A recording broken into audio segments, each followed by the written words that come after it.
In today's video, I'm going to teach you how to turn off notifications in Skool.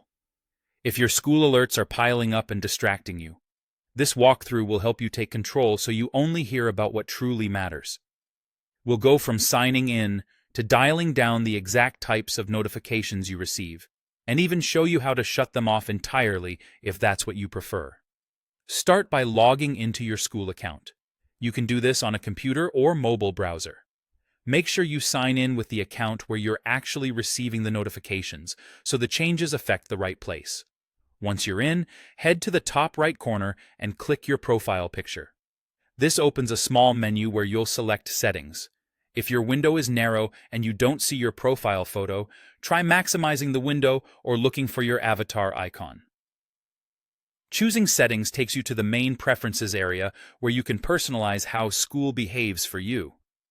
On the left-hand side, find and click Notifications. This is the hub for all your Skool alerts.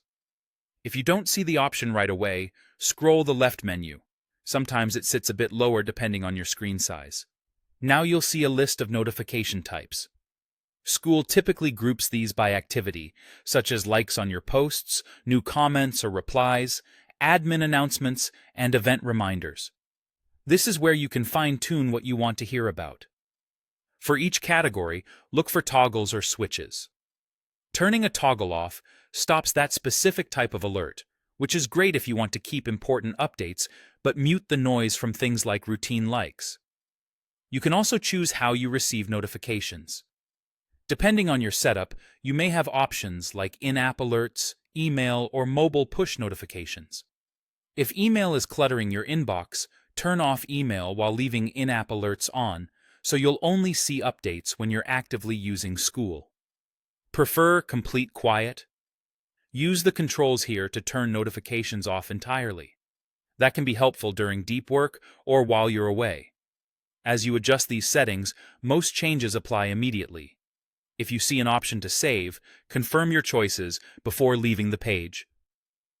Take a moment to review everything so your preferences are consistent across the different notification types. That's it. By logging in, opening settings from your profile picture, selecting notifications on the left, and toggling off specific categories or entire channels, you can make Skool work on your terms. Revisit this page anytime to fine-tune things as your needs change.